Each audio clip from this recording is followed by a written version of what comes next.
Donc on va démarrer la partie statutaire, bon, qui est pas, je vous concède, qui n'est pas vraiment la plus rigolote, mais c'est une assemblée générale et on est obligé d'en passer par là. Et après, je pense qu'à partir de 18h30, voilà, on passera à la conférence. Alors, chers membres, chers partenaires, c'est avec un grand plaisir que je vous retrouve aujourd'hui à l'occasion donc de notre assemblée générale annuelle. Nous célébrons ce soir, à quelques jours près, le premier anniversaire de l'AITTM. En effet, cela fait maintenant une année que nous avançons ensemble et je dois dire que ça se passe bien, voire très bien. Cette fusion a permis d'élargir notre territoire économique, de se connaître les uns les autres et de connaître de nouvelles entreprises et de faire de nouvelles rencontres.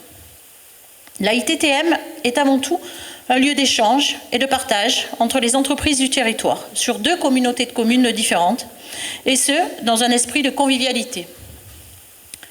Le détail des activités 2024, le bilan et le compte de résultats seront présentés par ailleurs. Cependant, auparavant, je tiens à vous apporter quelques précisions. Nous comptons à ce jour 68 adhérents. Petit à petit, nous remontons vers les 80 adhérents que nous avions avant Covid. Nos rencontres, tout au long de l'année, ont permis de créer de véritables synergies entre les membres autour de thématiques variées, donc telles que la place du travail aujourd'hui, des hommes et des femmes dans les entreprises. La participation régulière de nos adhérents aux conférences et visites d'entreprises montre un réel attachement à la dynamique collective que nous portons. Nous avons poursuivi nos efforts de communication via notre groupe WhatsApp et les réseaux sociaux, reste le chantier du site Internet. Nos partenariats avec l'Éducation nationale, qui est venue en force ce soir, et je les remercie, ont été renforcés et continueront à porter leurs fruits. Le rapprochement école-entreprise au travers du CLÉ, Comité local école-entreprise, fonctionne bien grâce à l'implication de Jacques Mangier, que je remercie infiniment. Nous vous rappelons à cette occasion que nous prenons en charge donc les frais de transport des élèves, des collèges et lycées pour tous les déplacements en entreprise, lors de la semaine de l'industrie notamment, et tout au long de l'année. Nous essayons tout au long de l'année de proposer des conférences thématiques en rapport avec l'actualité. Nous sommes ouverts à toute proposition. N'hésitez pas à nous faire part de sujets que vous aimeriez que l'on traite. Alors, comme je ne reprendrai pas la parole, je vais faire en même temps les remerciements. Voilà. Je tiens à remercier chaleureusement la secrétaire Anne-Marie pour son sérieux et son professionnalisme qui nous facilite grandement la tâche. Je tiens à remercier Louis Hamelin pour son fidèle soutien à notre association qui chaque année intervient bénévolement. Cela mérite d'être souligné. Merci Louis. Je remercie le groupe Delmont et notamment Sylvain Brooks qui nous offre ce soir le spectacle que vous verrez en fin de soirée. Un grand merci à toi Sylvain. Je remercie la municipalité de Terrasson pour le prêt de la salle, les membres du bureau pour leur engagement et leur disponibilité, les adhérents pour leur fidélité et leur participation active, nos partenaires institutionnels et privés pour leur soutien, la presse qui suit tout au long de l'année toutes nos manifestations et qui encore présente ce soir donc Cristal FM, Eva News, Radio Vélévézère. J'en profite pour souhaiter un joyeux anniversaire à Sylvie Roussel. Merci Facebook.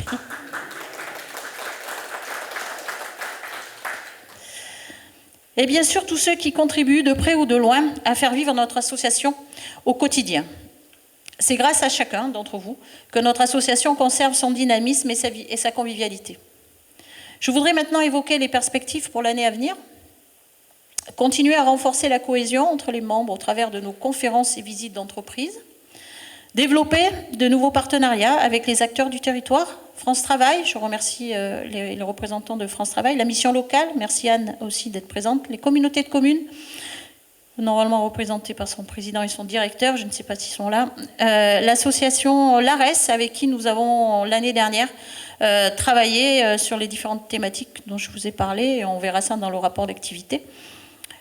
Nous allons également nous engager davantage sur les sujets d'avenir, tels que l'intelligence artificielle, la problématique du logement, notamment avec Action Logement, où il y aura une conférence là-dessus, et aussi la marque employeur, pour laquelle donc certains d'entre vous ont déjà été sollicités et que nous allons continuer à mettre en œuvre avec notamment le pays et la région. Donc je salue également les représentants du pays qui normalement doivent être parmi nous ce soir aussi. Et bien sûr, poursuivre notre croissance en accueillant de nouvelles entreprises.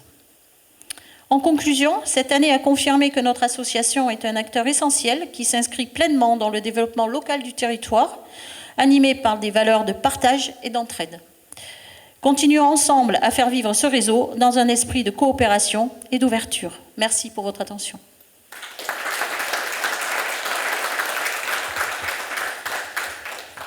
Alors, on va faire voter tout à la fois, je pense. Hein. Voilà, ça sera mieux. Donc, on va passer maintenant au rapport d'activité, si vous le voulez bien.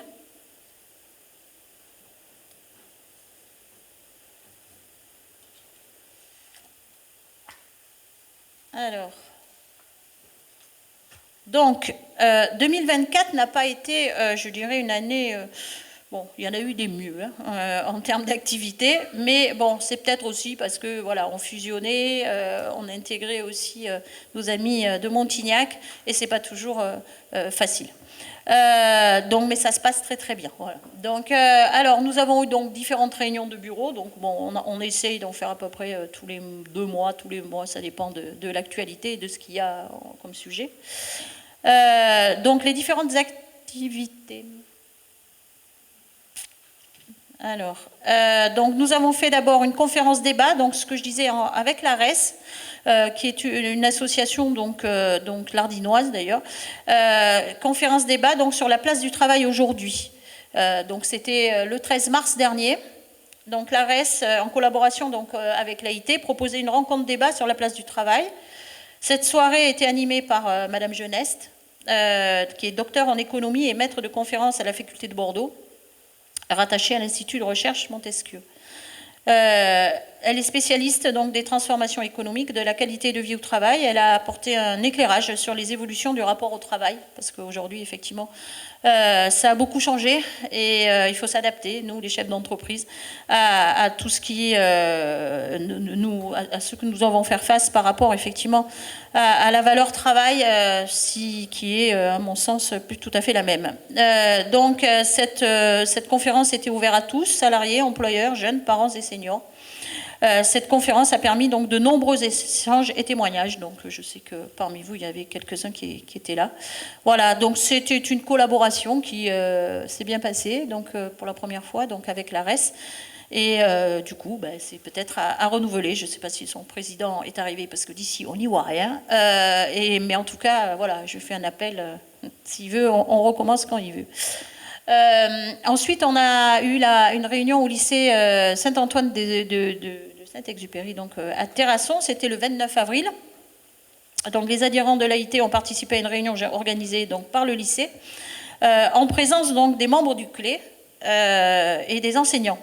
Donc cette rencontre reposait donc, sur la présentation des formations proposées par l'établissement, présentation suivie d'échanges sur les attentes réciproques des élèves et des employeurs lors des périodes de stage. Voilà, donc il est toujours très, très important pour nous de rapprocher le monde de l'éducation nationale et le monde de l'entreprise. Je remercie infiniment les chefs d'entreprise du territoire, qui sont bien sûr le plus souvent adhérents à l'AIT, d'ouvrir leurs entreprises comme vous le faites, de recevoir les jeunes. Je sais que ce n'est pas toujours facile, qu'on a tous aussi autre chose à faire, mais je crois qu'il faut vraiment prendre un temps, et c'est important de dégager du temps pour nos jeunes. Ce sont, je vous le rappelle, nos futurs salariés, quelque part, et ça serait bien qu'ils restent sur notre territoire, au lieu d'aller effectivement chercher à Bordeaux, à Toulouse, voire à Paris, ce que peut-être ils ont juste à côté de chez eux, parfois ils ne le savent pas.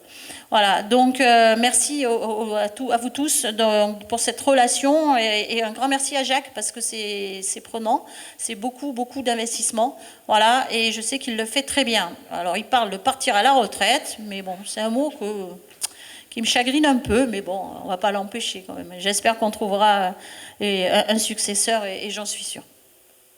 Ensuite, donc, nous avons fait la visite donc, de Voléon Industrie. Donc, Voléon Industrie, c'est anciennement Mounerac, donc c'est à Pazaillac.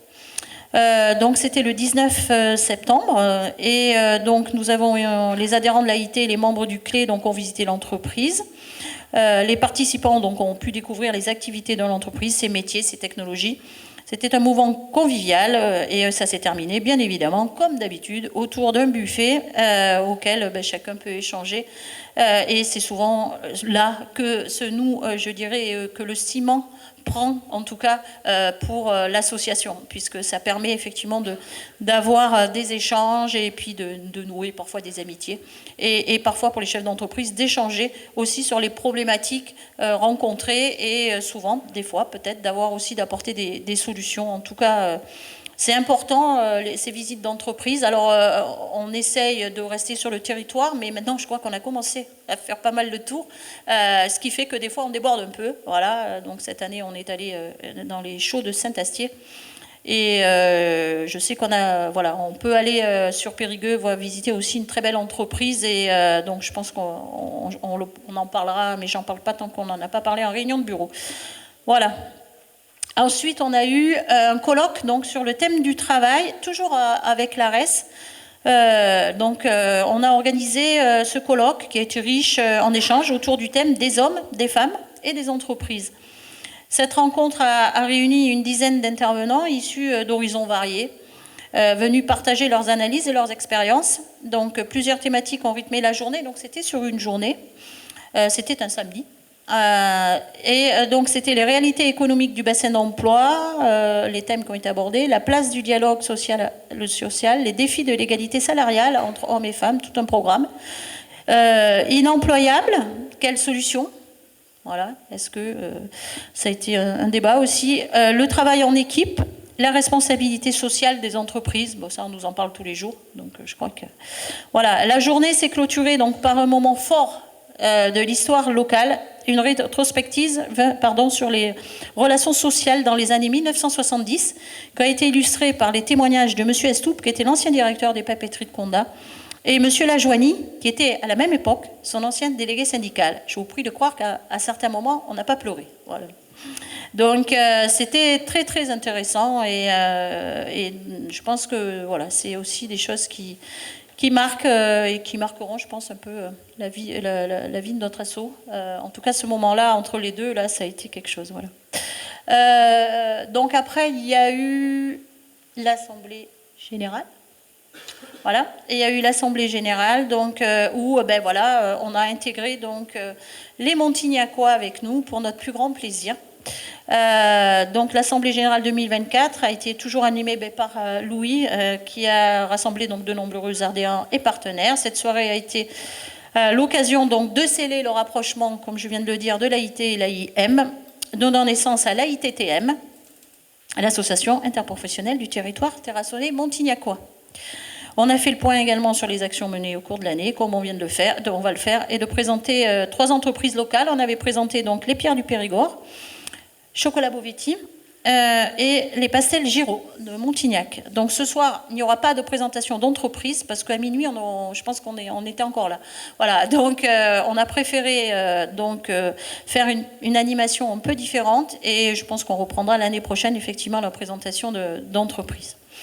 Au cours de cette assemblée l'année dernière, donc, un chèque coup de pouce a été remis par M. Patry, le directeur du Crédit Agricole de Terrasson. Donc, je ne sais pas s'ils sont arrivés, je sais qu'ils vont venir. Je les remercie infiniment également pour leur aide. Et je sais qu'on peut compter sur eux quand on en a besoin. Et nos Lanclaï nous l'ont prouvé. Ce soutien permet à l'association donc de poursuivre la prise en charge des transports des élèves du collège et du lycée lors de la découverte des entreprises, métiers et de savoir-faire. Donc c'est important. Donc vous voyez que tout le monde s'y met sur ce territoire et on en est ravis. Donc les échanges se sont poursuivis autour, toujours pareil, d'un apéritif dînatoire. Voilà ce qu'on a fait l'année dernière. Alors je vous concède, peut mieux faire, mais c'est déjà pas mal. Voilà. Donc on va essayer d'être sur l'année 2025, on a essayé d'être un peu plus actif. Voilà, mais pas facile non plus, puisqu'on est tous pris les uns et les autres par nos activités, et on ne peut pas non plus cumuler trop de déplacements, trop de visites, parce qu'effectivement, au bout d'un moment, c'est prenant. Voilà. Alors, le rapport financier, Gilles, il est où? Bonsoir. Alors, rapport financier, donc les produits d'exploitation, 11 892.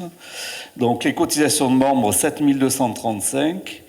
La subvention du Crédit Agricole, 1 500 euros. Les transferts de charges, ça c'est le remboursement des participations au repas, 415 euros. Autres produits, 2 697 euros, c'est les fonds de l'AIM. Produits financiers, 45 euros. Les charges d'exploitation, donc 8 712 euros, donc achats et charges externes, 4 967. Les salaires et traitements, 2 648. Et les charges sociales, 1 097. Soit un résultat de 3 180 euros. Ah oui, parce qu'il y a des subventions. Donc l'actif immobilisé, zéro, puisqu'on a tout amorti. La trésorerie, 22 536 euros. Les fonds associatifs, 18 436. Dette fiscale et sociale, 353 euros. Autres dettes, 567. Le résultat, 3 180. Et on a un total actif-passif de 22 536 euros. Donc affectation du résultat au fonds associatif. Voilà. Merci. Très bien, merci beaucoup. Gilles, alors Gilles, quand on lui demande si on a des sous, il nous dit toujours qu'on n'a jamais de sous. Non. Donc, mais là, ça y est, on a la preuve, tu pourras plus nous la faire. Bon, merci beaucoup. Donc, je vais vous proposer de voter les trois, le rapport moral, le rapport d'activité et le rapport financier. Alors, qui vote contre? Et j'y vois rien, donc qui vote contre? Il n'y a pas? Qui s'abstient? Eh bien, je vous remercie beaucoup. Très bien. Alors, on va passer maintenant juste à la constitution du bureau et on en aura fini avec toute la partie statutaire. Alors, donc, normalement, dans le bureau, il y a 16 personnes maximum, c'est ce qui avait été défini dans les statuts. Alors, les membres sortants sont au nombre de 5. Donc, ce soir, Françoise Chauvet, Francine Boa, Patrice Gerbeau, Pascal Lefebvre et Pierre Voléon. Les membres rentrants, les mêmes, sauf Pierre Voléon et Pascal Lefebvre. Et par contre, donc, en nouveau membre, donc nous avons un nouveau membre que nous avons sollicité, et je remercie infiniment donc d'avoir répondu oui. Il s'agit de Alain Ernoux, si Alain veut bien se lever, voilà. ERA 24 à Saint-Rabier, voilà, qui va nous rejoindre donc au bureau. Et ça s'applaudit, ça s'applaudit. Bravo. Ouais.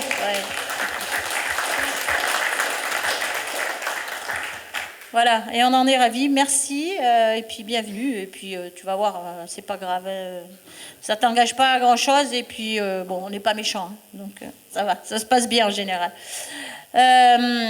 Donc le conseil d'administration donc n'est pas au complet, il manque une personne, parce qu'on a eu une défection il y a 2 jours, voilà, et on n'a pas eu le temps de le remplacer, voilà, parce que bon, le faire tout à l'arrache, c'est pas toujours évident, donc je préfère qu'il y ait une personne en moins dans le conseil d'administration. Donc il est composé donc de Céline Révillon, Françoise Chauvet, Francine Boa, Gilles Olidi, Jacques Manger, Patrice Gerbeau, Ludovic Marzin, Stéphane Loiseau, Jean-Baptiste Yamfré, Laurent Buquet, Pierre Issier, Frédéric de Gracia, Axel Hermann, François-Xavier Monidol, Alain Arnoux.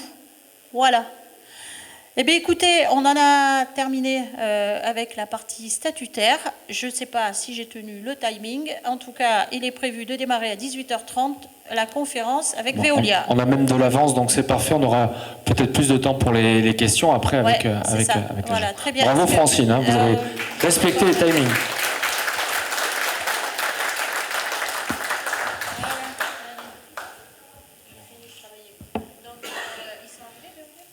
Est-ce qu'ils sont arrivés, nos amis de Veolia? Oui? Ils sont là? Ah, ils arrivent. Elles arrivent tranquillement. Alors, pendant ce temps-là, on va poser le thème ensemble. Ça va vous parler, puisqu'on est dans une journée bien humide. On a de l'eau qui tombe, et on a envie de dire cette saison. Des nappes phréatiques qui se remplissent moins l'hiver, des rivières dont le débit se réduit comme peau de chagrin pendant l'été. On peut le voir avec le Colis, par exemple, à Vézère. tout près de nous. Des épisodes de sécheresse marquants, on en a eu encore cet été. Des restrictions d'eau dans de nombreux départements, un enneigement des massifs montagneux beaucoup moins important l'hiver. Et qui dit moins de neige dit bien sûr moins d'eau dans les sources au printemps. Voici quelques-uns des exemples qui parlent à chacun d'entre nous sur la nécessité de l'eau dans nos vies et pour la pérennité de nos entreprises et de notre territoire. Alors vous le savez, on ne peut pas se voiler la face, cet équilibre est bouleversé depuis quelques années et révèle des enjeux, des défis collectifs que nous devrons tous et toutes relever ensemble. Alors comment préserver la ressource en eau? C'est notamment une des questions à laquelle nous allons tenter de répondre dans un instant avec nos deux invités ce soir. Je vous demande de les applaudir. Il y a l'équipe de Veolia et l'agence Adour-Garonne et c'est Florence Mouly qui va présenter pour Veolia ce thème. Elle est directrice du territoire d'Ordonne-Limousin de Veolia Hauts-France. Et elle est accompagnée d'autres intervenants de l'agence Adour-Garonne. Alors, je vais tous les citer. Il y a Florence Mouly, il y a Julien Dessouza de Veolia, il y a Émilien Dumas de Veolia et Gwenaël Lemaître, pardonnez-moi si j'écorche son nom de famille, qui fait partie de l'agence de l'eau Adour-Garonne. Merci de les applaudir. Voilà, c'est vraiment en direct, ils arrivent tout juste. Bienvenue, bonjour, installez-vous tranquillement. Voilà. Hop. Voilà, c'est. On fait la bise à Francine. Voilà. Alors, le mobilier est sommaire, c'est sobre. Hein. On va vers la sobriété aussi, donc on y va tous ensemble. Installez-vous tranquillement. Il n'y a que 2 micros, mais vous allez vous les répartir, j'imagine. N'hésitez évidemment surtout pas à préparer vos questions. Il y aura un temps d'échange, j'imagine. Comme en plus on a 7 minutes de plus sur le timing, ben on va en profiter pour avoir des échanges concrets sur vous, ce qui vous concerne dans vos entreprises ou sur votre territoire. Et je vous souhaite à tous et toutes une table ronde, comment on la présente. On peut la présenter comme ça, une table ronde? Allez, bonne soirée.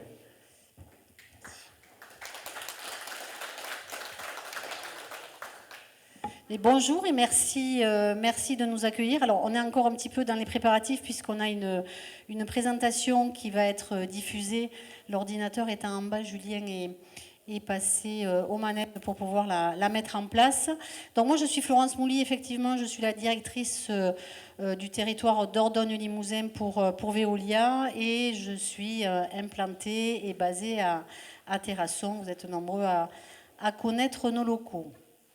Le sujet du jour, c'est de venir parler un petit peu, et si possible dans la bonne humeur, de la transformation écologique et de l'impact que ça a dans nos vies en tant que citoyens et puis dans nos vies en tant que professionnels et notamment porteurs d'entreprises et d'artisanat.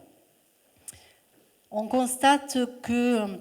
Et tout à l'heure, vous l'avez bien dit en introduction, qu'on a désormais des phénomènes excessifs, plus nombreux, que ce soit en termes de sécheresse et en termes d'inondation, ce qui a un impact important sur le quotidien autour de l'eau. Alors à la fois l'eau potable et l'eau d'usage process pour les industriels et les artisans que vous êtes, mais également sur l'eau usée, la récupération des eaux usées et des eaux de process, dont l'écoulement est parfois difficile, notamment lorsqu'il y a quelques inondations. Donc ici sur le bassin de la Vézère, on n'a pas eu d'épisode de sécheresse particulier, en tout cas dont l'impact entraîne une complexification de la distribution en eau potable.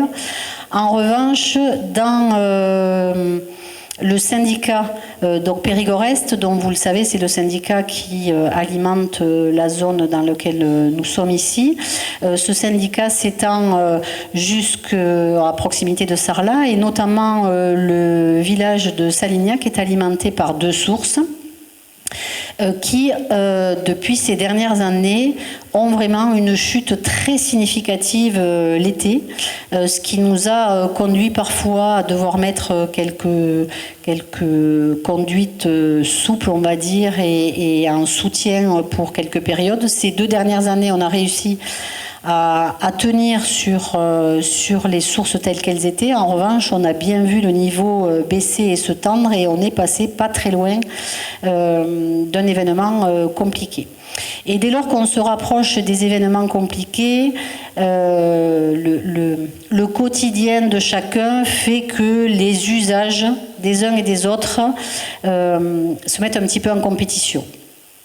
Donc on a effectivement le besoin de maintenir l'alimentation en eau potable par rapport à l'usage domestique et on a dans les moments de contrainte des difficultés, on va dire, relationnelles qui peuvent s'instaurer entre l'artisan industriel qui a besoin de son eau pour sa productivité, l'agriculteur qui a besoin de l'eau pour pouvoir soit abreuver ses bêtes, soit effectivement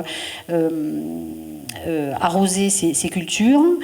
Et dès lors que les systèmes sont compliqués, eh bien chacun a son jardin à entretenir et trouve que les choses sont compliquées. Donc il y a maintenant chaque été des arrêtés de restriction d'eau qui sont édités donc par l'État et qui régulent un certain nombre d'usages, notamment les usages les plus fréquents sur lesquels on voit des contraintes sont les usages de lavage des voitures, par exemple, potentiellement de lavage des voiries, mais également des usages, par exemple, autour de l'arrosage des stables, voire la limitation des remplissages des piscines des usagers, enfin des piscines personnelles, on va dire.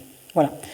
Donc ce contexte est un peu compliqué et donc il faut essayer d'être imaginatif. Et quand je disais dans la bonne humeur, c'est qu'il faut essayer de ne pas prendre ce monde comme étant un monde particulier uniquement fait de contraintes.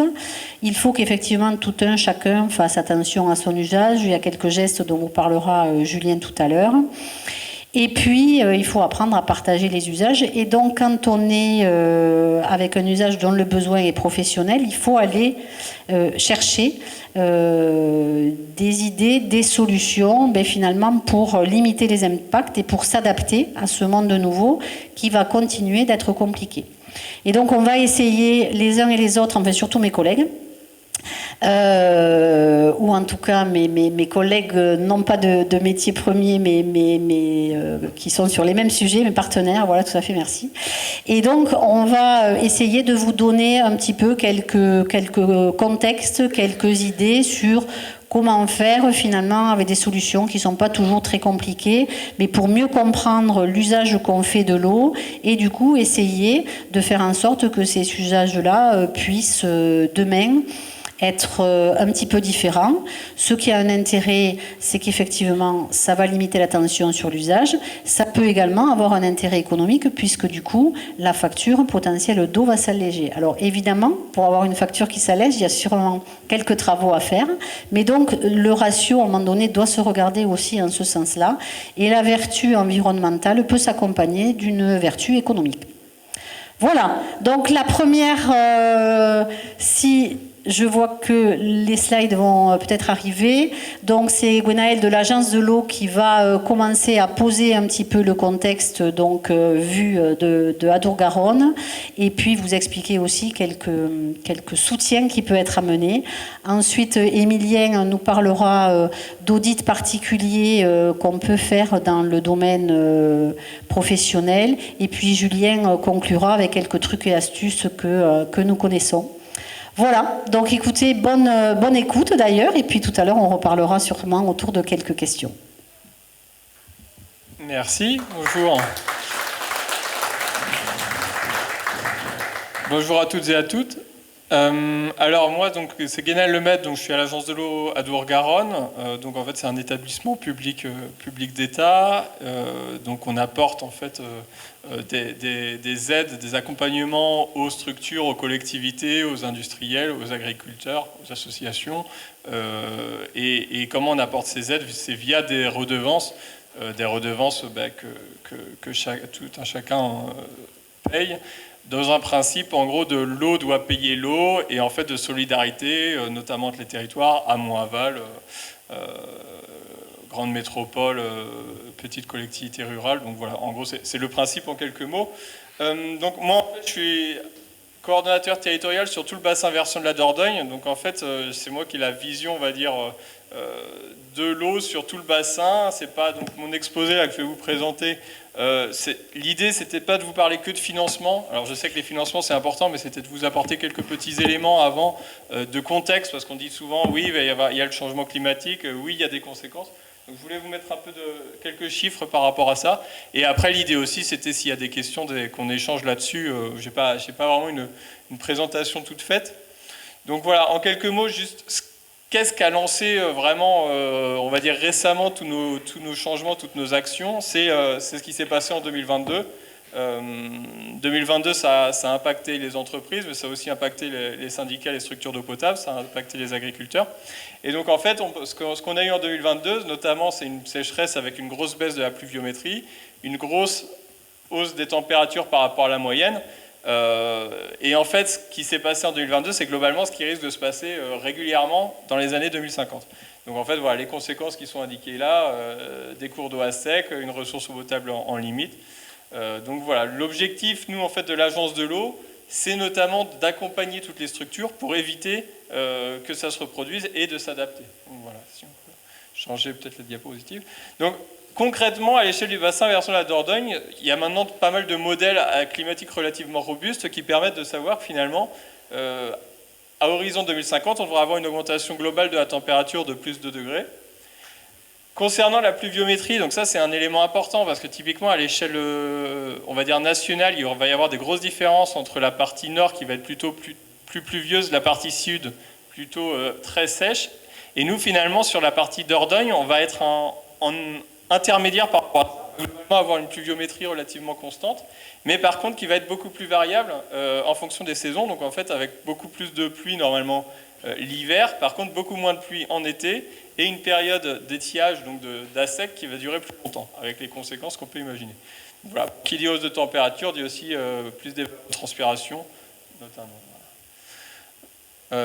Les conséquences, notamment sur la ressource en eau, ça va être une baisse concrète des débits. Alors là, on est sur des débits naturels, on va dire, sans prendre en compte les ouvrages hydroélectriques notamment. Mais ce qui est important de voir, c'est s'il n'y avait pas les ouvrages hydroélectriques, on aurait des baisses de débit qui pourraient avoisiner les 40, 50, 60%, merci, sur le territoire. Et donc forcément, qui dit baisse de ces débits à l'étiage, dit gros impact sur la ressource en eau. Voilà, et bon, le reste, j'en ai déjà parlé. Ça, c'est juste pour vous donner quelques ordres de grandeur de qu'est-ce qu'on prélève concrètement sur notre territoire, le bassin versant de la Dordogne. Donc, c'est parti. Donc j'ai dit, qu'est-ce qu'on prélève concrètement sur le bassin versant de la Dordogne? C'était la... Donc en fait, à l'échelle de la Dordogne, depuis 2003, ce qu'on peut voir, c'est qu'en gros, les principaux prélèvements sont liés à l'eau potable. Donc l'eau potable représente la quasi-totalité, on va dire 120 millions de mètres cubes par an sont prélevés en gros pour l'eau potable. Sachant que dans l'eau potable, il y a quelques industriels. On estime 10 à 20% des prélèvements eau potable, c'est lié à des industriels qui sont accordés sur eau potable. Et après, on voit globalement que les industriels, donc une baisse significative des prélèvements, et qui sont passés de l'ordre de 70 millions à l'ordre maintenant de 30-40 millions de mètres cubes par an. Et bon, l'agriculture, on voit que c'est très variable en fonction des années de la pluviométrie. Ce qui est intéressant de voir, c'est qu'il y a quand même une grosse tendance à la baisse, on va dire, entre 2003 et 2013, alors qu'il n'y avait pas spécialement encore de discours sur les économies d'eau. Depuis 2013, ça s'est plutôt stabilisé. Et là, bon, globalement, ça reprend un petit peu, c'est pas sensible sur les cartes, mais ça reprend notamment avec 2022, les arrêtés sécheresse et toutes ces choses-là. On peut peut-être passer cette carte-là qui est spécifique à la Dordogne, à la Corrèze, pardon. On en a déjà parlé, mais globalement, si on focalise un peu plus sur les industriels, qu'est-ce qu'il va y avoir comme conséquence pour vous? Le risque de restriction, ce qui a été évoqué par Florence. L'augmentation de la température des cours d'eau, donc souvent les industriels sont soumis à des arrêtés de rejet, et donc une augmentation de température peut vous impacter. L'impact sur les milieux, et donc une nécessité de s'adapter par rapport au changement climatique.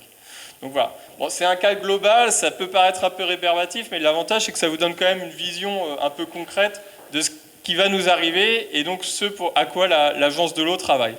Donc en fait, l'agence de l'eau, je l'ai dit un peu en introduction, on a en gros tous les ans une enveloppe financière de l'ordre de 360 millions d'euros par an. Donc, et en fait, on est sur des programmes de plusieurs années.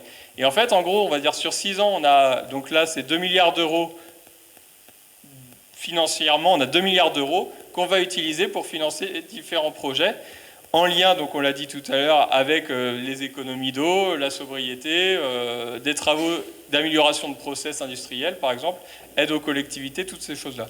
Donc bon, là, vous avez la répartition. Finalement, où est-ce qu'on va donner le plus? C'est aux collectivités. C'est en lien globalement avec en fait les recettes qu'on reçoit.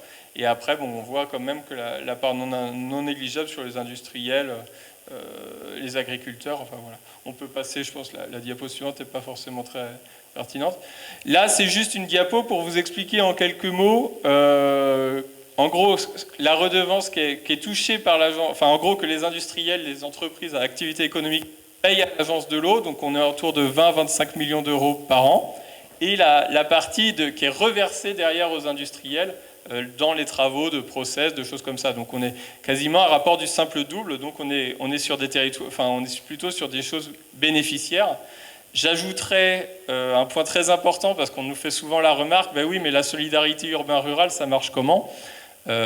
Typiquement, il faut bien se dire que par rapport à des métropoles comme Toulouse, Bordeaux, qui elles ont beaucoup d'abonnés, beaucoup d'usagers, beaucoup d'activités industrielles, et payent beaucoup de redevances, et finalement nos territoires plus ruraux touchent beaucoup plus de redevances, d'aide que de redevances. Donc c'est plutôt un point très positif pour nos territoires, et c'est pour ça qu'on encourage toujours les collectivités. C'est pas parce qu'on est petit, c'est pas parce qu'on est sur des territoires ruraux qu'il faut pas se dire ben, on n'a pas la même chance que Toulouse ou Bordeaux.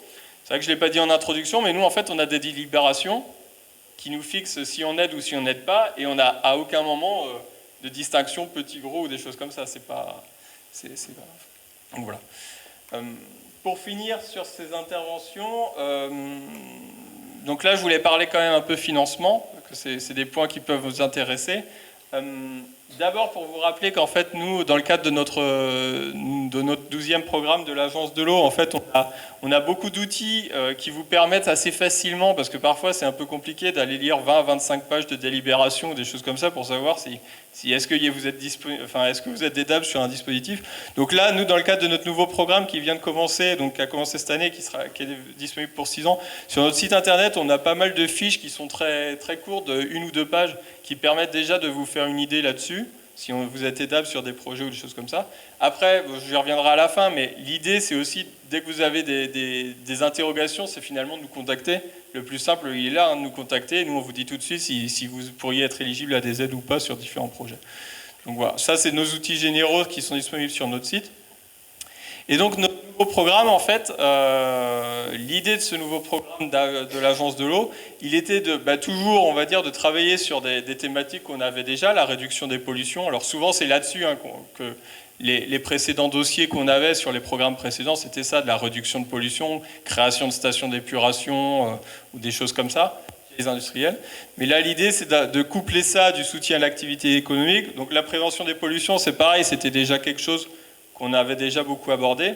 Et j'ai envie de dire, les dernières thématiques, qui sont nouvelles plutôt, donc c'est la lutte contre les micropolluants. Donc ça, c'est des choses on commence à en entendre parler, avec les PFAS, mais pas que. On a aussi cette problématique sur les réseaux d'eau potable, avec notamment les chlorures de vinyle monomère, enfin toutes ces choses-là, tous ces polluants émergents. Donc là, notre programme est orienté pas mal là-dessus. Et après, j'en ai parlé sur les économies d'eau, économie sur les prélèvements, économie sur la consommation, toutes ces choses-là. En industrie, ça va se matérialiser beaucoup par des travaux en circuit fermé, des choses comme ça.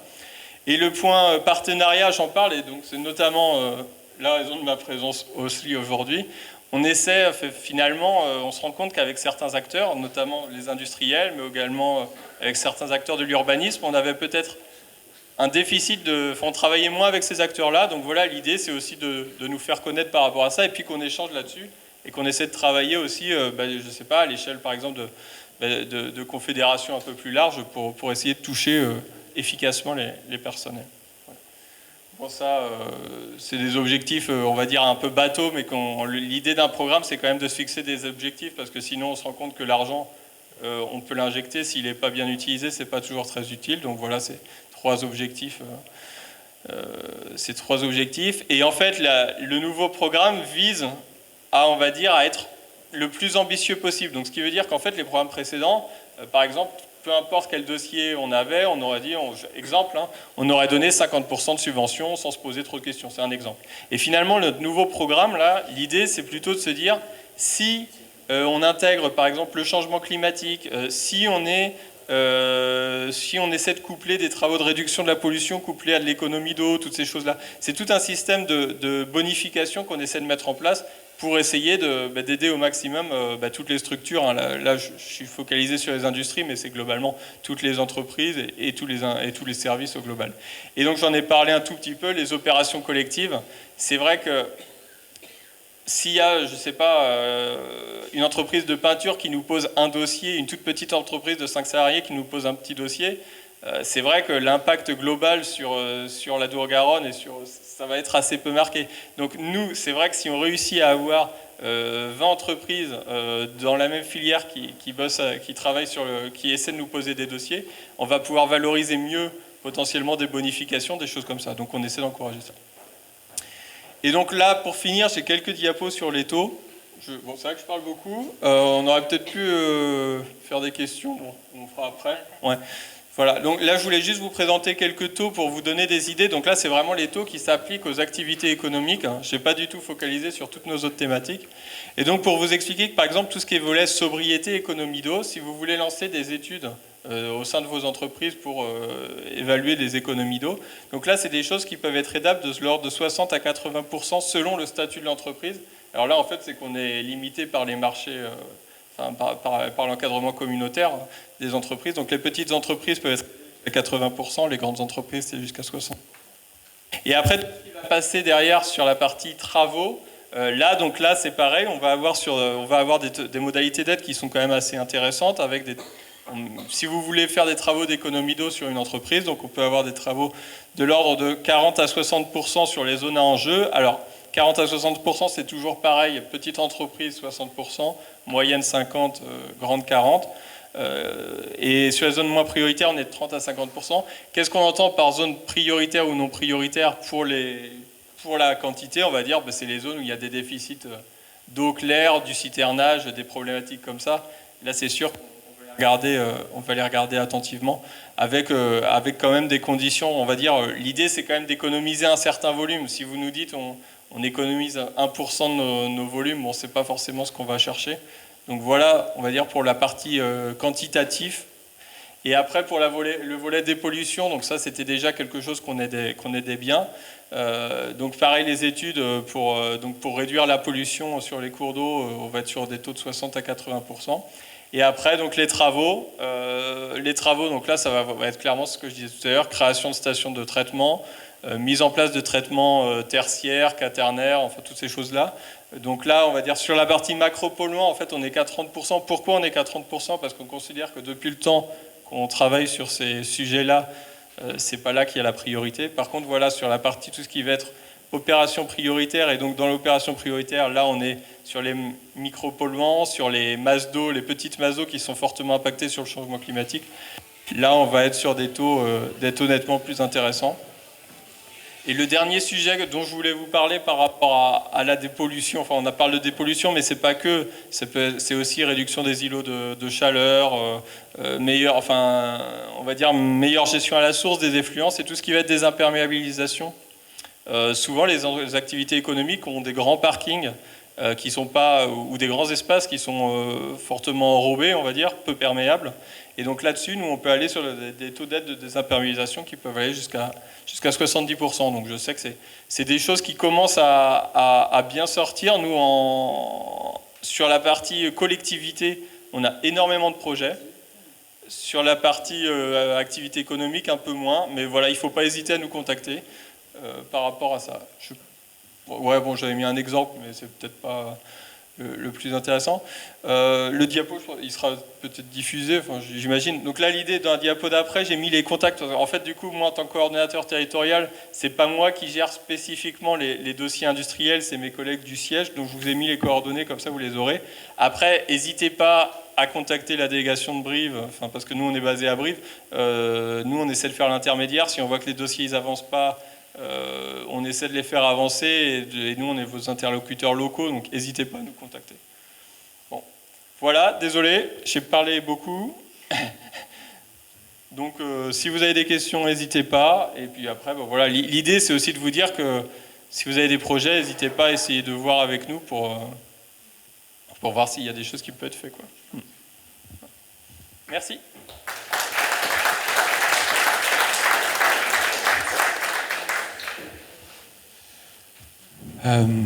Oui, donc merci Guénaël. Donc moi je vais me présenter, je suis Émilien Dumas, je suis le responsable commercial du sud-ouest de l'Office d'ingénierie sanitaire, donc on fait partie du groupe Veolia. On va travailler nous sur tout ce qui est qualité d'eau à l'intérieur des bâtiments, qualité d'air et tout ce qui va être, Guénaël en a parlé un petit peu aussi, les économies d'eau et les recherches de substances dangereuses pour l'environnement dans les systèmes d'assainissement collectif. Donc moi, je vais parler plus précisément du screen. Donc, Guénaël vous l'a dit au tout début, pour engager une démarche de sobriété hydrique, c'est de faire un audit, de savoir où est-ce qu'on se positionne, où sont les pistes de réduction et sur un système industriel, mais pas que, ça peut être aussi du tertiaire, des gros tertiaires, en tout cas un gros consommateur d'eau, tout simplement. Screen, c'est qu'est-ce que c'est? Donc à la base, c'est un outil interne de Veolia qui était utilisé pour aider les gros industriels partout dans le monde, pour réduire les consommations d'eau et leur permettre d'assurer une continuité d'activité face au stress hydrique qui était plus ou moins important en fonction des secteurs géographiques. Au vu du contexte hydrique en France qui se détériore avec le changement climatique dans certaines zones, Office s'est proposé de commercialiser, en tout cas de rendre cet outil utilisable à l'externe et d'aider les industriels français notamment, et en tout cas les gros consommateurs français à engager une démarche hydrique et trouver des solutions. Donc là, c'est pour vous présenter un petit peu la méthodologie. L'idée, c'est de venir sur un site et de savoir quelles sont les eaux brutes utilisées. Donc ça peut être l'eau de ville, vous en avez parlé tout à l'heure, mais ça peut être aussi des rivières, des nappes, des forages, des eaux de pluie, toute source qui va pouvoir alimenter les différents usages. Et puis on va s'intéresser aux différents usages justement de ce site-là, à savoir qu'est-ce qui est utilisé, cette eau dans les systèmes de refroidissement par exemple, ou de chauffage, en production en soi, donc lié au nettoyage ou même à l'incorporation. Non, c'est bon. Ou l'incorporation de ces eaux dans des matières, dans les produits finis. Et puis bien sûr l'usage domestique, puisqu'il y a des salariés qui vont consommer de l'eau dans le site industriel ou dans l'entreprise. Donc on va regarder bien sûr tout ce qui va être consommation, donc les volumes d'eau, quels sont les volumes que l'on va utiliser pour tel usage, quelles sont les différentes qualités d'eau dont on a besoin pour différents usages, et puis quel volume on va rejeter et quelle qualité d'eau on va rejeter. Ça, c'est pour avoir justement un screen, donc c'est une image globale. Donc on va réaliser une audit technique sur le site pour prendre ces données, faire des schémas, implanter des compteurs, implanter toutes ces données-là sur un schéma pour avoir une vision globale. En parallèle, on va travailler sur l'évaluation managériale. Donc ça, c'est de savoir comment est gérée cette eau au sein de l'entreprise, au niveau de la direction, au niveau des managers ou au niveau des opérationnels. Donc ça, c'est plutôt des questionnaires, on va avancer comme ça. Et l'ensemble de ces deux éléments vont alimenter un plan d'action qui vont permettre d'une part de cibler la problématique, de la quantifier et ensuite de proposer des solutions concrètes afin de pouvoir alimenter votre projet justement de sobriété hydrique et de le présenter après à l'agence de l'eau pour dire voilà, aujourd'hui si je fais ça, je vais réduire de 5%, mais si je fais ça donc avec des travaux un peu plus conséquents, je vais réduire de 10%, 25%, 50% mes consommations d'eau. Est-ce que vous pouvez me financer pour telle et telle chose, donc pour monter ces projets-là. Sachant que l'objectif aussi pour les sites industriels ou les professionnels, c'est de répondre à l'arrêté sécheresse, on en a parlé un petit peu tout à l'heure. C'est un arrêté préfectoral qui, lorsqu'on est en crise, effectivement un manque d'eau sur un territoire, il peut être déclenché à tout moment à différents seuils. Donc c'est des différents seuils d'alerte. Le premier, c'est de la vigilance, donc c'est sensibiliser à réduire les consommations d'eau. Donc l'industriel doit s'engager à sensibiliser son personnel à la réduction des consommations d'eau. Mais ça peut être un peu plus important avec des demandes de réduire de 5% ses consommations, ou bien 10% si on est sur une alerte un peu plus soutenue, et pouvant aller, si je ne me trompe pas, jusqu'à 25% de ses consommations d'eau. Sachant qu'à partir de 10-25%, un professionnel peut ne plus produire, et si un industriel ne peut plus produire, c'est du personnel au chômage, c'est des grosses pertes économiques. Ça, c'est des petits exemples du module de l'audit, c'est pour vous rendre compte un petit peu de quoi on parle. Le premier, alors il y a plusieurs items un peu importants que vous entendrez, que ce soit chez Veolia, mais un peu partout. C'est le diagramme des usages, c'est vraiment avoir le schéma du fil de l'eau.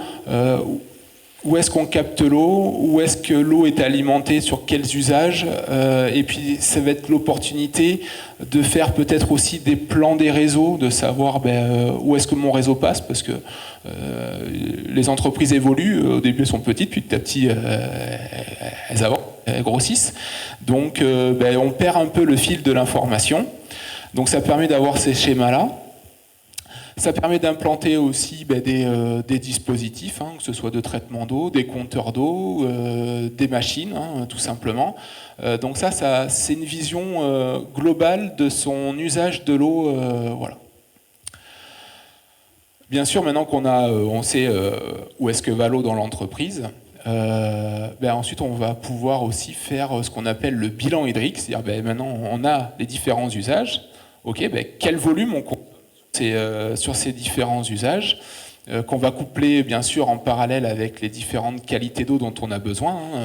Vous imaginez bien que laver un sol, on n'a pas besoin d'une qualité d'eau aussi importante que pour rincer des bouteilles où on va mettre du lait dedans, par exemple. Donc ça, c'est important. Et ça va permettre d'avoir aussi vraiment les volumes par usage, et de savoir où est-ce qu'on va pouvoir jouer plus facilement. Si on joue sur 3% sur le bloc bleu, il va avoir plus d'impact que si on joue 3% sur le bloc orange, par exemple. Donc on va pouvoir prioriser certaines actions. Voilà, donc ça c'est la partie évolution managériale, donc ça permet d'évaluer effectivement des scores en fait en fonction de la direction ou des managers, et puis de la conformité, on va dire en règle générale, mais ça permet d'avoir des pistes sur la gestion du cycle de l'eau dans l'entreprise. Ça c'est le plan d'action. Donc le plan d'action chez Office, donc il est assez poussé. Alors, il faut savoir que c'est vrai que le screen, à la base, il est conçu pour de gros industriels, de gros consommateurs, des gros industriels qui ont déjà avancé dans la démarche. Et il est que sur des plus petites entreprises, des PME, on n'en est pas complètement là. On est plutôt sur ce que je disais tout à l'heure, des diagrammes des usages. Comment on utilise l'eau, est-ce qu'on a assez de compteurs, donc ce qu'on appelle faire le plan de comptage, et comment suivre ces indicateurs pour avancer progressivement dans le cycle. Et le screen prend tout son sens dans un second temps, puisqu'on va apporter des solutions concrètes de réduction, des techniques, des économies d'eau, et combien ça va coûter, et l'objectif aussi, c'est à quel niveau il peut être subventionné aussi, donc si la solution est subventionnable, et à quel montant.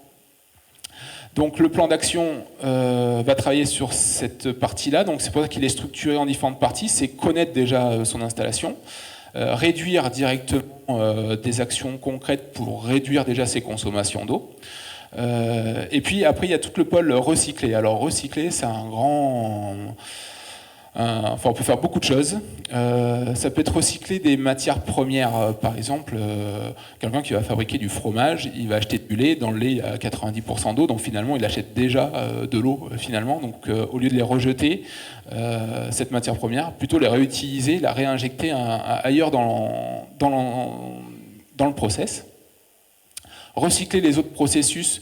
Ben, par exemple, si on reprend cet exemple de lait ou même dans le vin, voilà, on va rincer des bouteilles. Bon, ben, quand on rince des bouteilles, ce qui en ressort, l'eau, elle n'est pas vraiment très sale, donc elle peut être recyclée ou réutilisée pour d'autres usages. Et enfin, ce que vous entendez souvent, c'est le reuse, c'est recycler les eaux usées traitées. Donc là, c'est vraiment en bout de chaîne. Une fois que l'eau sort de la station de traitement des eaux usées, c'est reprendre cette eau, la retraiter pour la réinjecter dans l'usine. Le but, c'est que la goutte d'eau reste le plus longtemps dans l'usine pour éviter de consommer la ressource et la partie management, bien sûr. Alors, donc ça, c'est quelques petits exemples, mais ça, vous l'aurez dans le PowerPoint. Voilà, donc c'est du recyclage et des eaux de process, des eaux usées traitées. Ça va être aussi rechercher des fuites, par exemple. Voilà. Sur la partie plan d'action, on a une petite spécificité chez Office, c'est que le plan d'action, il va être présenté sous 3 formes.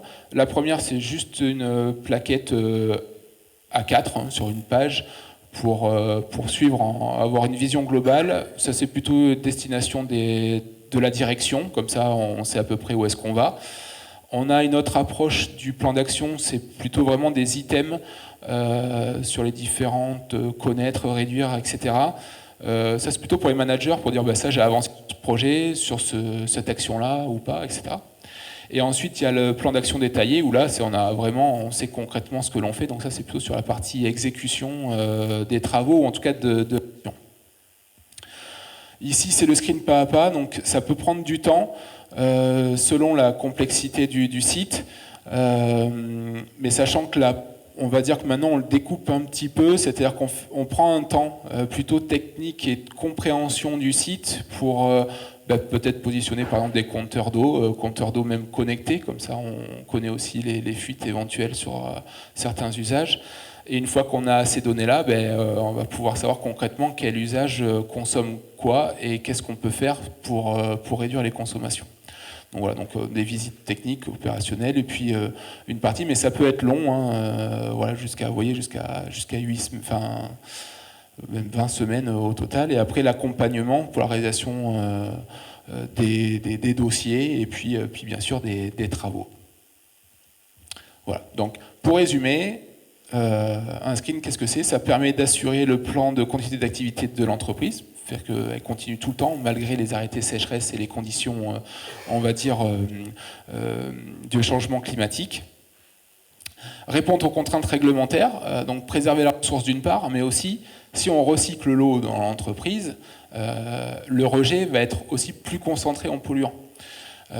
Donc il y a cet équilibre entre je recycle, mais en même temps, je concentre mes polluants. Or, j'ai une convention de rejet, donc je vais la dépasser. Donc, comment traiter ce rejet et peut-être même avoir des projets de revalorisation de ce déchet, créer de l'énergie avant rejet. Donc, du coup, là, on fait coup double. On économise de l'eau, on préserve la ressource et on fait des économies d'énergie sur son site. Et du coup, tu réponds à ce que présentait Guénel tout à l'heure, c'est avoir des projets ambitieux. C'est subventionnable, voilà, et intéressant. Voilà, donc réduire l'empreinte environnementale, je viens d'en parler, et puis réduire les coûts directs ou induits, donc liés à la consommation, au traitement de l'eau aussi, puisque traiter de l'eau sans faire attention à ses consommations, c'est consommer aussi des produits, de l'énergie, etc., et des rejets, voilà. Et c'est fini, effectivement. Donc maintenant, je vais... C'est Julien, je vais...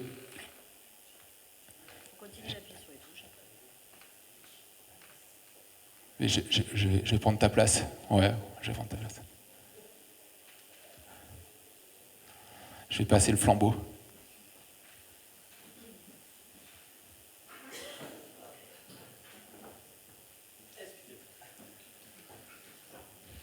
Excusez-moi. Donc bonsoir, Julien de Souza, je suis le responsable de service local Veolia Eau à Terrasson. Moi, je vais vous parler un peu plus terrain concrètement. On parle de sobriété hydrique, on parle d'économie d'eau, mais savons-nous vraiment déjà combien on consomme? En France, en moyenne, c'est 149 litres d'eau par jour, par personne, par habitant. Ici, sur le syndicat du Périgord-Est, sur le Terrassonnais, on est plutôt aux alentours de 172 litres d'eau par jour, d'eau potable par personne.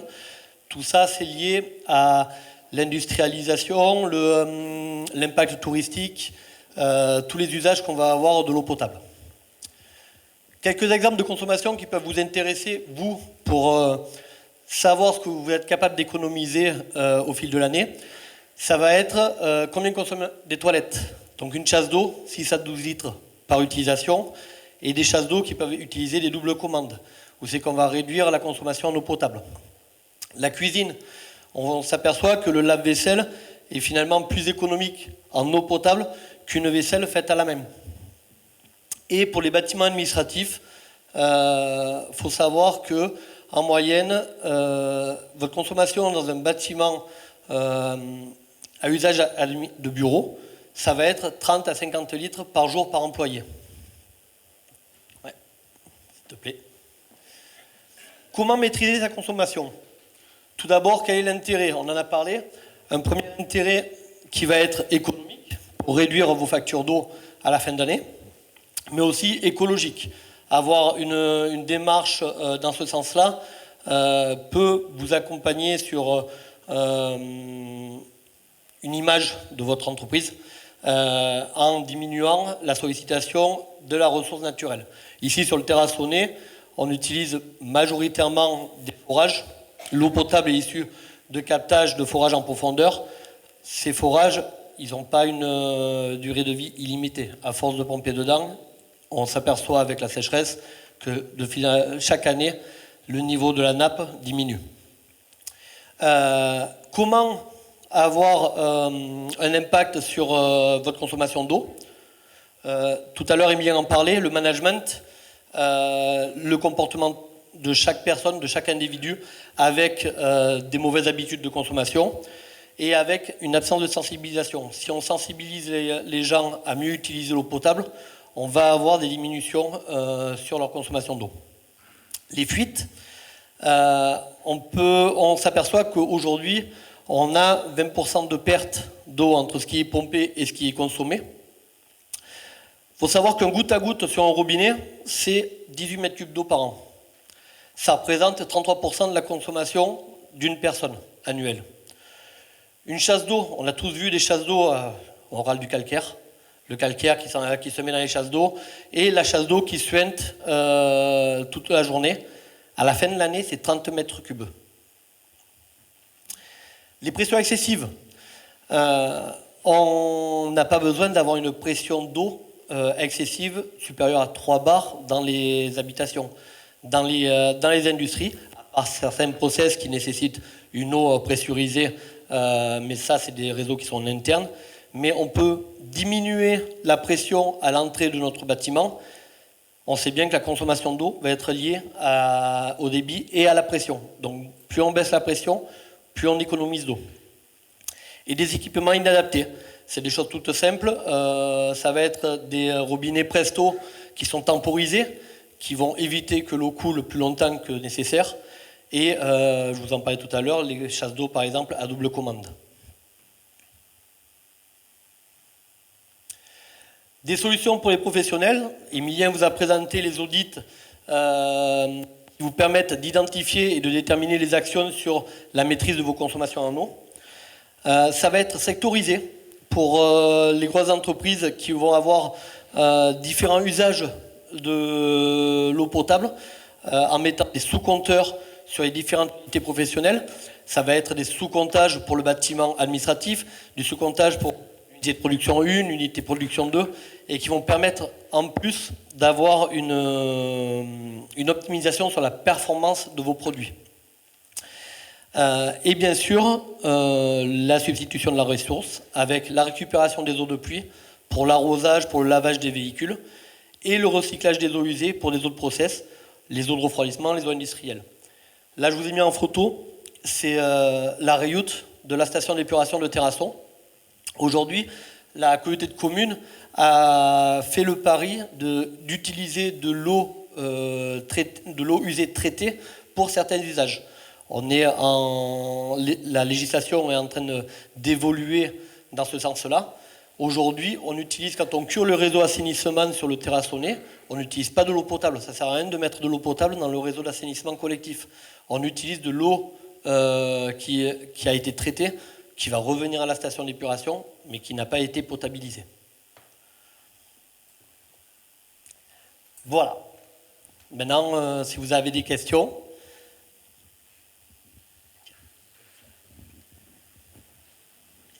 C'est le premier qui se lance. Sinon, on va être obligé de meubler, ça peut durer longtemps. Hein. Juste, ça y est, il y a une question. Parfait. Moi, je ne vois rien. Là, mais... Vous voulez un micro? Ouais.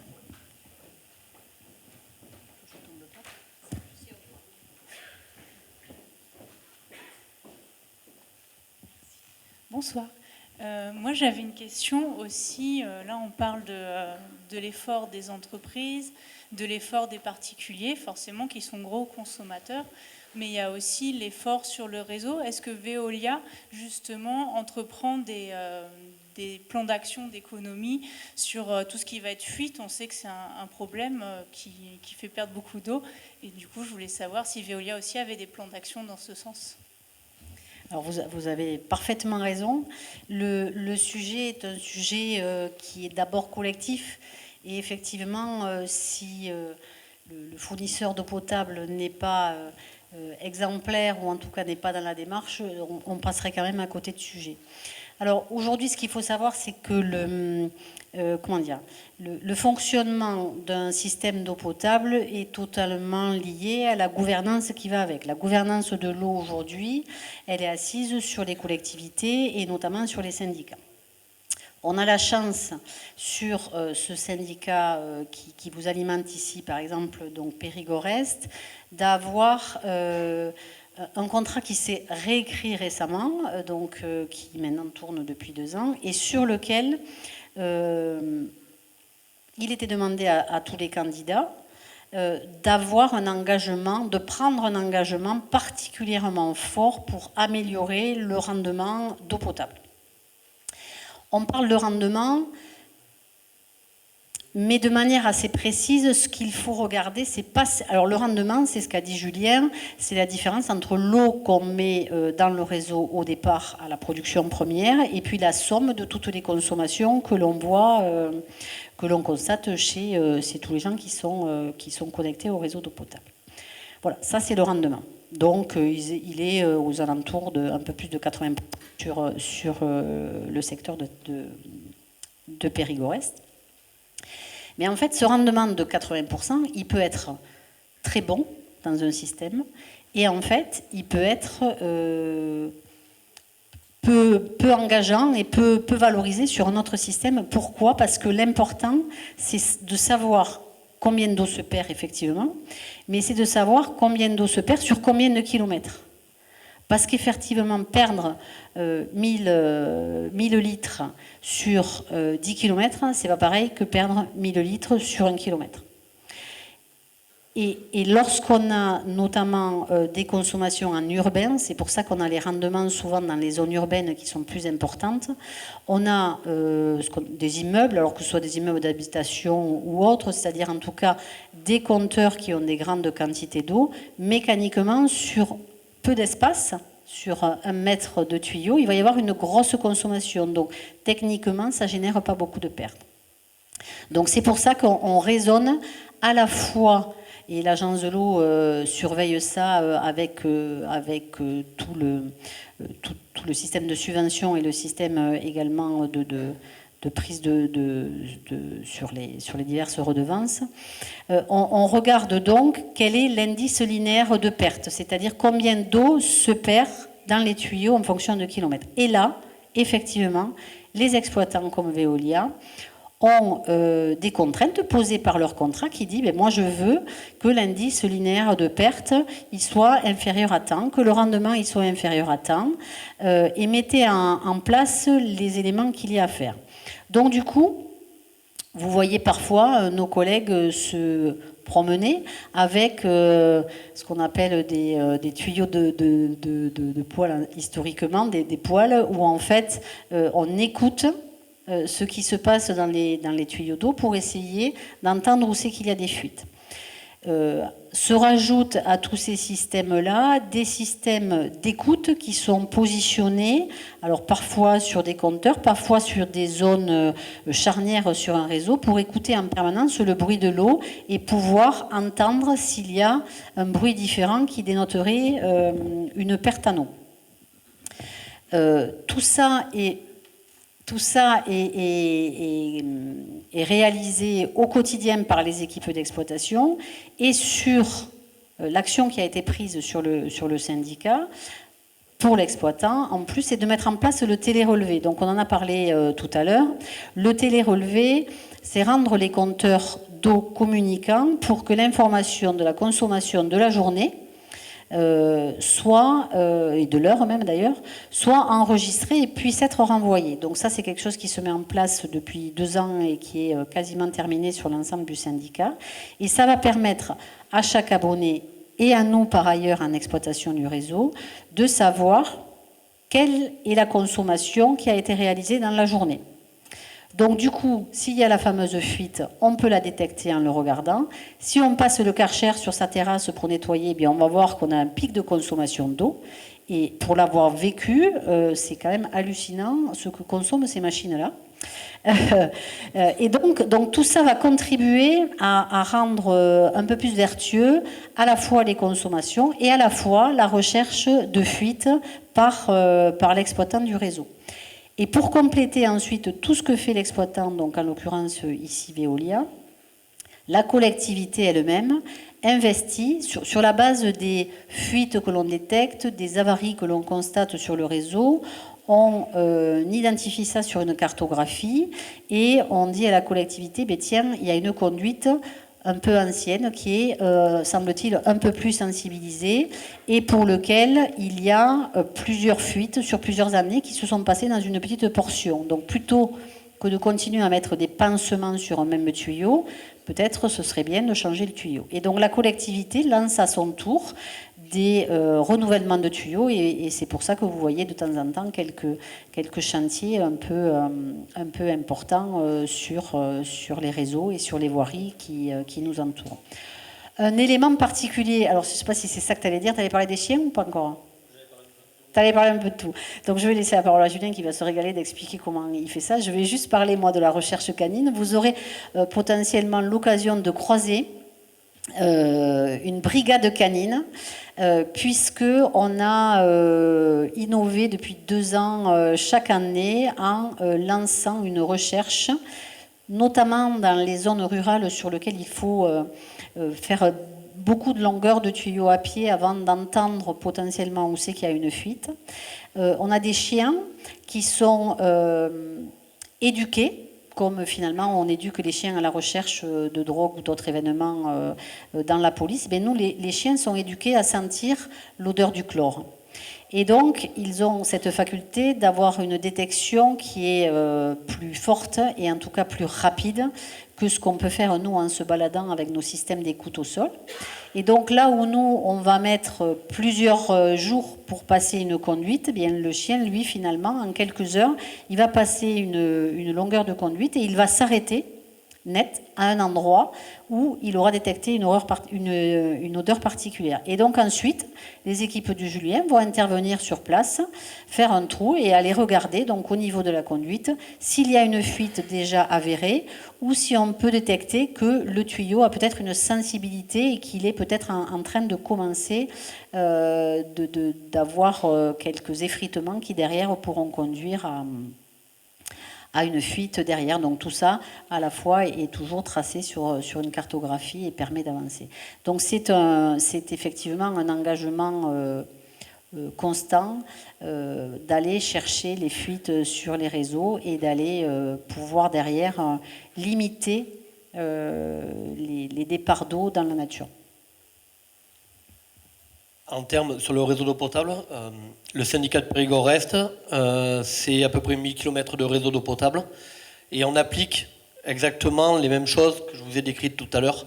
Donc la sectorisation, il y a à peu près 180 débitmètres qui mesurent quotidiennement le volume qui passe par secteur de distribution. Ces débitmètres sont analysés tous les jours par les responsables d'équipe et par les techniciens pour savoir quel a été le débit mini qui passait entre 1h et 2h du matin. On sait qu'on utilise toujours des machines à laver, des choses comme ça, mais la nuit, mais de 1h à 3h du matin, c'est là où il y a le moins de consommation d'eau. Donc on vient analyser le débit mini qui passait en connaissant l'usage des consommateurs.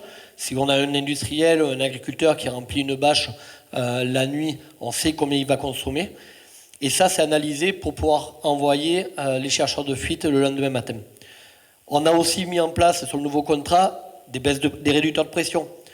La pression forte dans le réseau, si elle n'est pas nécessaire, eh bien on vient diminuer la pression pour éviter d'augmenter la fuite en fait.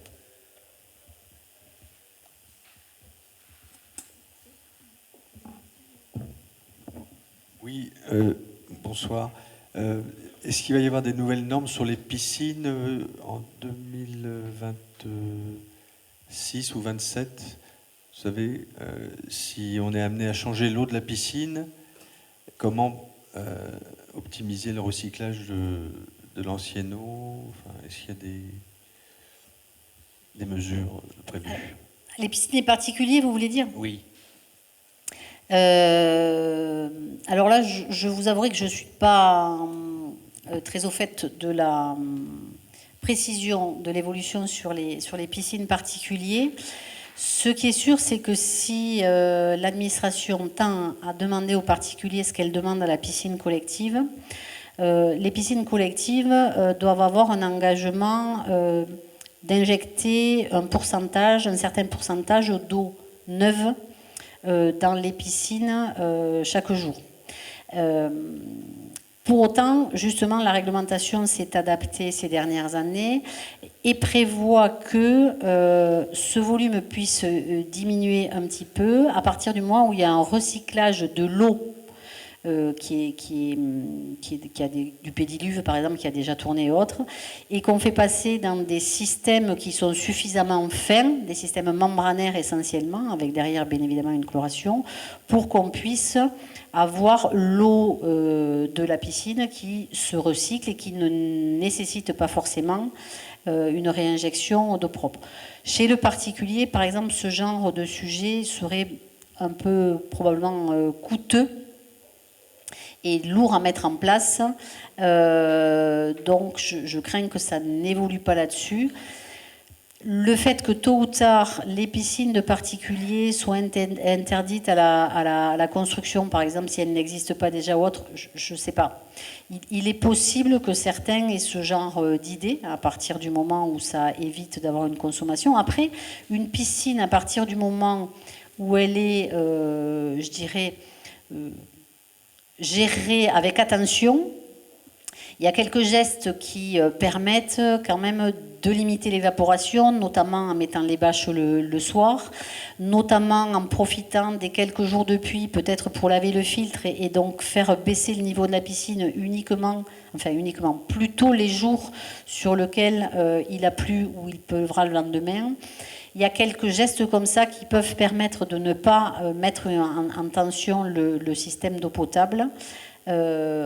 Après, est-ce que du coup, certaines zones qui sont un peu plus tendues auront des limitations de construction? Ça, j'avoue que moi, je n'ai pas de données, je ne sais pas si...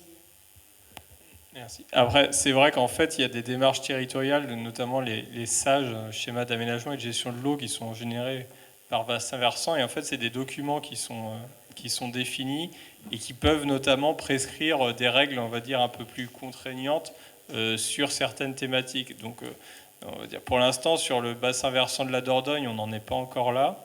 Là spécifiquement, nous, là, on doit être sur le territoire du sage Vézère-Corrèze qui est en cours d'élaboration justement. C'est des discussions qui ont quand même eu lieu. Alors, il faut bien se dire que dans ce document, du coup, qui peut contenir des éléments prescriptifs, ça inclut des éléments sur l'agriculture, sur l'eau potable, sur l'industrie. Et aussi, du coup, c'est vrai que la question justement des piscines a été posée, de l'urbanisme et tout ça.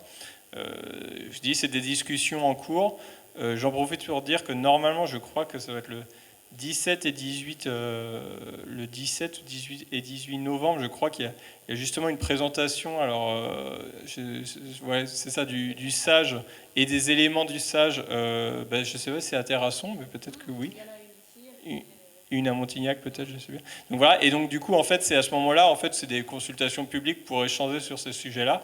L'idée, c'est d'ouvrir un peu les discussions qui sont faites. On ne va pas dire entre spécialistes, parce qu'on est sur des documents qui sont très larges. Donc il y a les associations environnementales, il y a les industries, il y a les activités agricoles qui sont concernées. Mais c'est vrai que c'est ce genre de documents actuellement qui peuvent évoquer ça. Et après, finalement, c'est les documents d'urbanisme et leur bonne application. Tout ce qui va être plans locaux d'urbanisme et toutes ces choses-là. Actuellement, il y a beaucoup de documents. Là, on parle des piscines, mais c'est la même chose pour la réutilisation des eaux de pluie ou des choses comme ça. Finalement, souvent, il y a beaucoup de choses décrites dans les documents, mais en fait, il n'y a pas vraiment de mise en application. Donc, je veux dire, le jour où il y aura une mise en application, déjà, ça risque de durcir pas mal les choses. Voilà.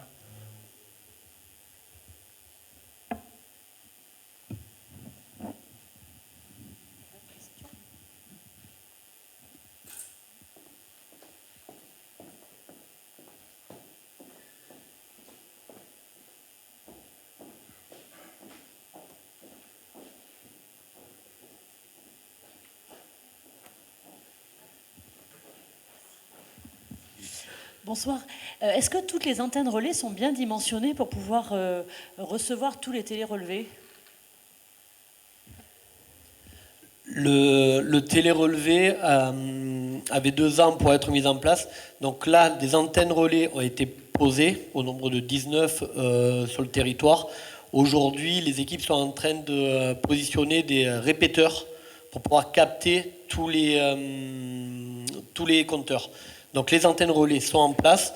Maintenant, on est en train d'affiner les remontées en apposant des répéteurs pour pouvoir capter les compteurs qui ne communiquent pas correctement. Donc tout ça, ça sera opérationnel à partir de l'année prochaine. D'accord. Merci. Oui, en fait, comment ça marche, le télérelevé ? On a besoin d'avoir des antennes de dimension un peu plus grande pour capter un périmètre. Il y a des études préalables qui identifient quelle est la zone sur laquelle il faut poser cette antenne pour capter le maximum de compteurs. Après, il faut forcément se confronter à la réalité du terrain. Et donc, on a besoin de laisser ces antennes tourner en l'état, sans répéteur particulier, pour bien cibler justement quelles sont les zones un peu plus blanches et un peu plus creuses, dont on savait qu'elles existaient, mais pas forcément avec un périmètre très précis. Donc ça, ce cap a été fait. Et donc on a pu voir les quelques zones blanches qui restaient. Et c'est dans ces zones blanches où du coup, on pose des répéteurs pour pouvoir faire un relais d'information qui va pouvoir transmettre du compteur au répéteur, du répéteur à l'antenne et de l'antenne à nos dossiers. Mais il fallait passer par la phase de laisser l'espace nous dire où c'est qu'il y avait de la zone blanche.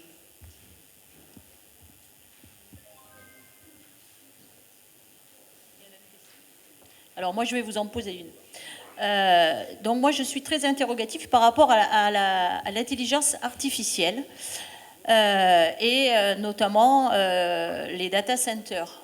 Donc j'étais récemment à une information sur l'intelligence artificielle et on m'a donné une donnée qui m'a fait un peu peur. Alors je ne sais pas si elle est vraie, mais bon, en tout cas, on nous l'a donnée. À savoir que quand vous utilisez par exemple ChatGPT, et que vous posez une question, donc sur le prompteur, le fait de poser une question équivaut à la consommation de 50 centilitres d'eau. Puisque vous savez que pour refroidir les data centers, il faut énormément d'eau. Ça m'a quand même sidérée.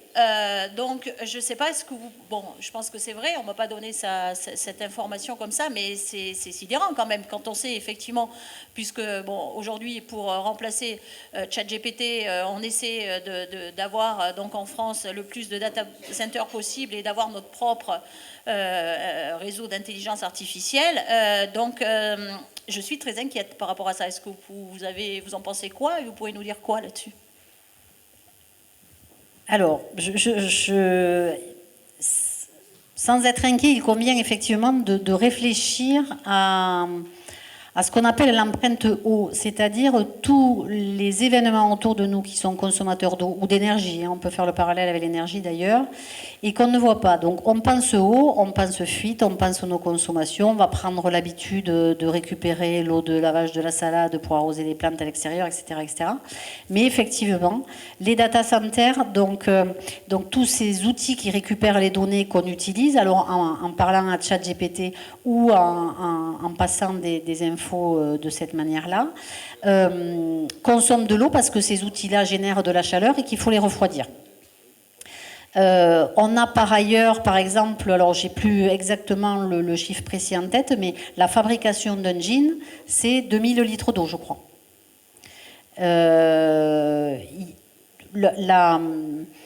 La consommation de viande par rapport à la manière dont les bêtes s'abreuvent, c'est aussi de l'eau masquée et cachée. Donc en fait, notre quotidien est plein d'eau qui sert à la fabrication, à la vie et à l'utilisation de tout ce qu'on vit.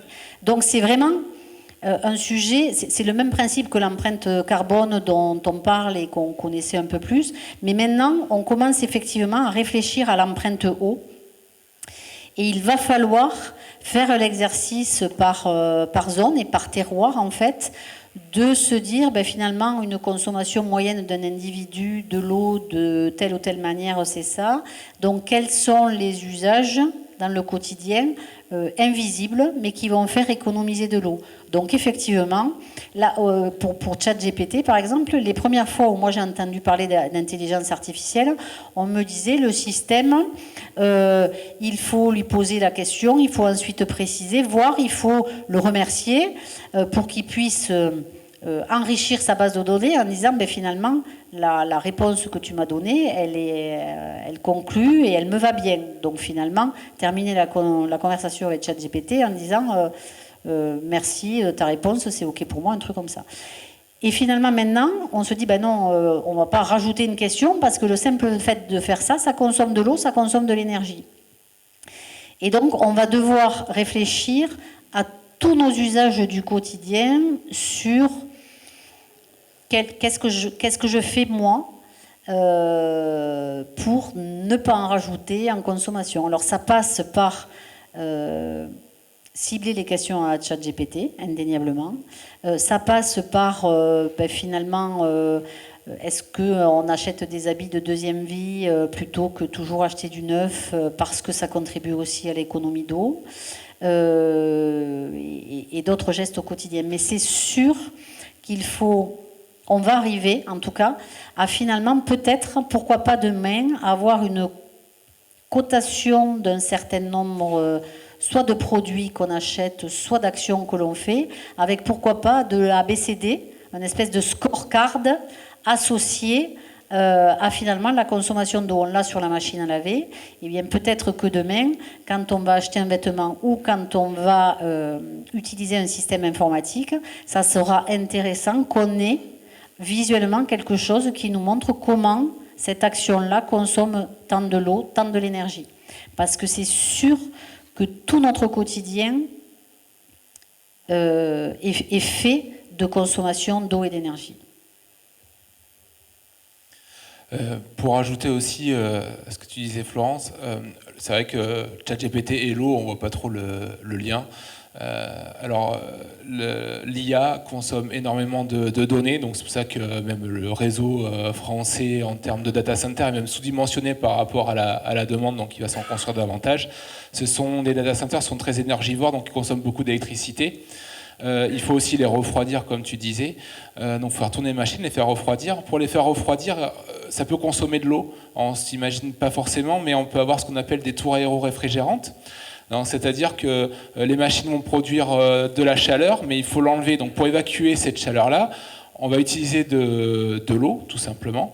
Et on va la faire passer sur une machine qui va, grosso modo, l'eau va être pulvérisée. On va souffler avec un ventilateur pour rafraîchir l'eau, pour pouvoir évacuer les calories. Et ça, du coup, il y a une évaporation. Donc cette eau va partir, elle va s'enfuir, on va consommer de l'eau, c'est ce qu'on appelle les tours aéros. Mais vous pouvez les reconnaître sur les centrales nucléaires. Ce sont les grosses tours que vous voyez.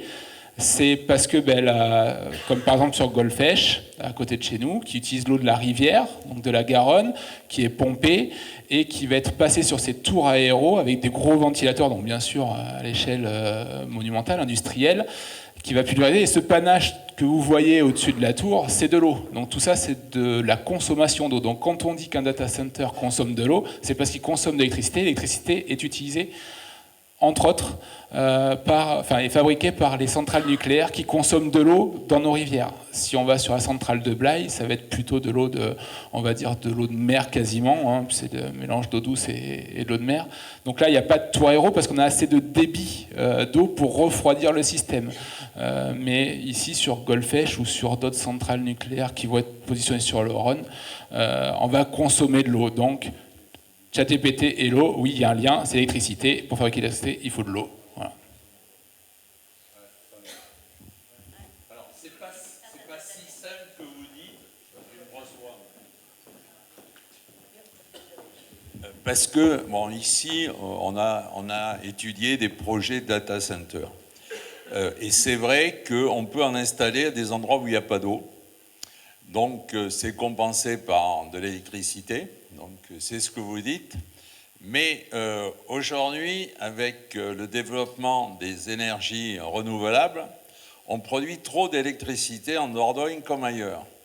Et ERDF est très, très intéressé par des gros consommateurs d'électricité, puisque l'électricité ne se stocke pas. Donc, toute la politique de transition écologique, environnementale et des énergies nouvelles a ses limites, puisque même en Dordogne, on produit trop d'électricité. Et donc, ils sont heureux qu'il y ait des gens qui en consomment, comme les data centers. Donc, vous voyez, tout est compliqué, et ce qu'on va dans un sens, c'est pas évident. Et puis les solutions se trouveront en fait à chaque fois qu'un problème germe, on réfléchit et on finit par trouver une solution. Julien avait mis tout à l'heure la photo de la RIOUT de la station de Terrasson. Oui, mais vous nous avez aidés, puis ça a été subventionné à 50%, et la communauté de communes a payé les autres 50% aussi. Tout à fait. Mais ça évolue tous les jours, puisque vous avez dit, on se sert de cette eau pour nettoyer les installations, mais on n'a pas le droit encore de s'en servir dans le domaine public, et même pas d'arroser les espaces verts. Ça vient. Oui, mais ça va venir. Voilà, c'est pour ça que le fait de commencer un système, alors la difficulté quand on est dans les premiers qui font les choses, c'est qu'on n'a pas de suite le panel de tout ce qu'on peut faire avec l'outil. Mais du coup, moi je suis convaincue, parce qu'on parle d'eau, l'eau qui s'en va d'un côté ou de l'autre, en fait, elle n'est pas perdue, parce que ça va dans la nature, elle va nous revenir. Le problème, c'est qu'elle ne nous revient pas au moment où on en a besoin. Donc du coup, la seule solution finalement pour utiliser de l'eau en plus à un instant T, c'est de ne pas aller chercher de l'eau fraîche, de l'eau propre à chaque fois, mais finalement de recycler tant et plus partout où on peut recycler. Donc le premier endroit où recycler, c'est effectivement les stations d'épuration, où on récupère cette eau usée. On y fait des traitements complémentaires pour la rendre claire et utilisable, mais pas potable, comme a dit Julien. Pour le moment, les usages sont restrictifs. Alors, la Dordogne a été quand même un peu à l'avant-garde, puisqu'on a eu 3 arrêtés depuis 2 ans maintenant, sur des éléments un peu limités en termes d'usage. C'est vrai que le nettoyage des voiries, par exemple, n'a pas été autorisé, ni même l'arrosage d'espaces verts. Ça viendra. Et je pense qu'on viendra aussi à utiliser des eaux usées de process ou de stations d'épuration pour refroidir. Parce que finalement, quand on est dans un système qui est canalisé, en fait, dont le but est de refroidir quelque chose. C'est le contact du froid dont on a besoin, mais ce n'est pas l'eau en soi.